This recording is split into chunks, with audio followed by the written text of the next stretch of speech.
nagdesisyonang tumigil ang operasyon ng MRT kanina umaga dahil daw sa technical problem. At sa gitna ng aberya, may mga pasahero pa na nag-away. May live report si Sharon Torres.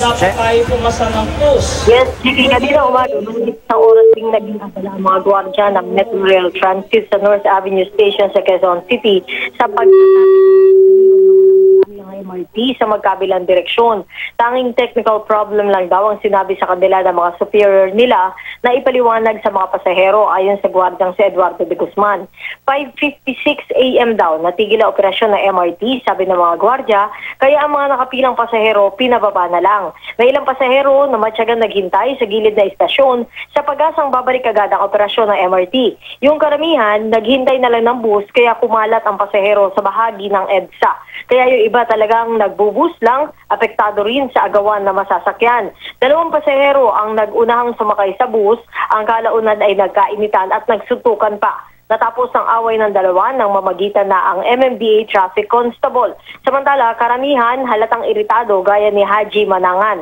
Lagi na lang daw nasisira kasi ang MRT kapag rush hour. Late na naman daw tuloy siya, pero imbis na mag-bus, iintay na lang daw niyang maayos uli ang MRT kesa matraffic lang naman daw pagdating sa Cubao. Samantala, ang ilan nakausap namin bagong dating na OFW, kaya isang babae na nakita natin kanina, nanginginig sa takot dahil hindi raw niya alam ang sasakyan pa Makati matapos masira ang MRT.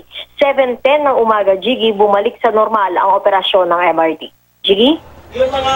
At yung ilan sa naging reklamo ng mga kababayan natin, lalo na yung mga nakakatanda at hirap umakyat, nung dyan ay hindi agad kinaalam sa kanila na wala palang masasakyan.